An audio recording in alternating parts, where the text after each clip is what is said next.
राम राम भाभी जी। तेरी 2 बार राम राम। मुझे एक बात बता, तुझे घर में कोई काम नहीं है क्या? ये आप क्या बोल रही हो भाभी जी? ठीक बोल रही हूँ मैं। तुझमें शर्म नाम की चीज नहीं है क्या? हर दूसरे तीसरे दिन मेरे घर मुंह उठाकर चली आती हो। भाभी जी, आपसे और भैया से मिलने का दिल कर रहा था, इसीलिए आप दोनों से मिलने के लिए यहाँ चली आई।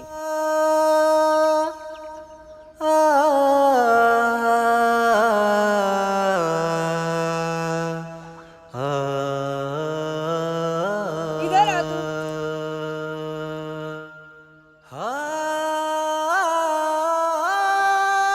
अब मेरी बात कान खोल कर सुन तू।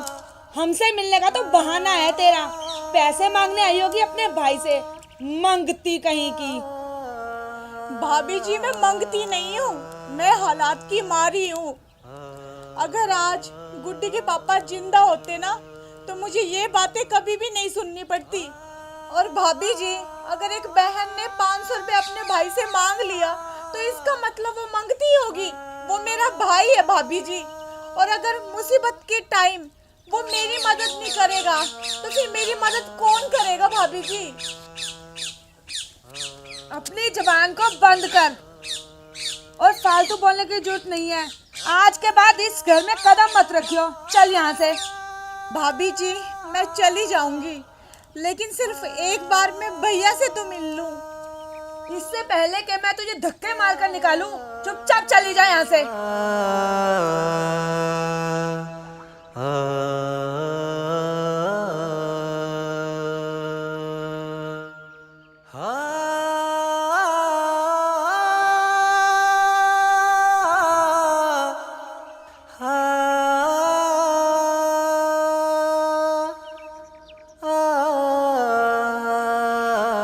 अरे बहन कमला, तू कब आई और तू कहाँ जा रही थी?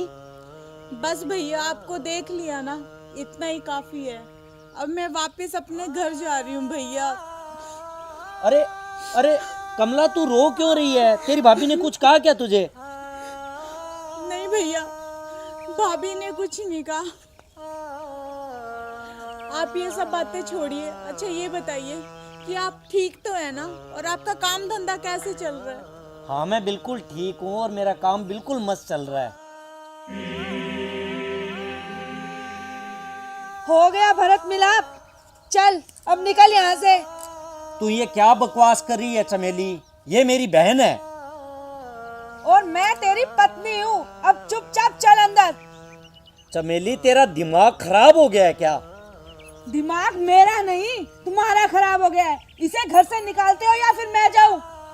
अरे चमेली, तू घर से क्यों जाएगी? ये घर तो तेरा ही है।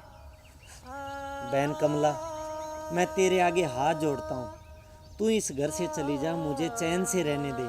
और सुन, कभी वापस इस घर में नहीं आना। और ये सोच लेना कि तेरा ये भाई मर गया। नहीं भैया, आप ऐसा मत बोलिए, मैं खुद ही इस घर से जा रही हूँ।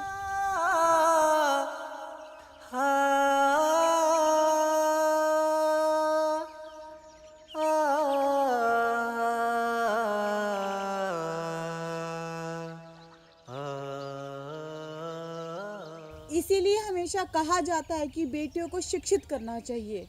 जैसे कि इस वीडियो में मेरे साथ हुआ, भगवान ना करे अगर किसी लड़की पर ऐसी मुसीबत आती है, तो पढ़ी लिखी होने के कारण वो अपने पैरों पर खुद खड़ी होगी, अपने परिवार का भरण पोषण वो खुद कर सकती है। कम से कम मेरी तरह वो किसी पे मोहताज तो नहीं होगी ना। और साथ ही साथ एक बात और, कि बेटी बचाओ बेटी पढ़ाओ।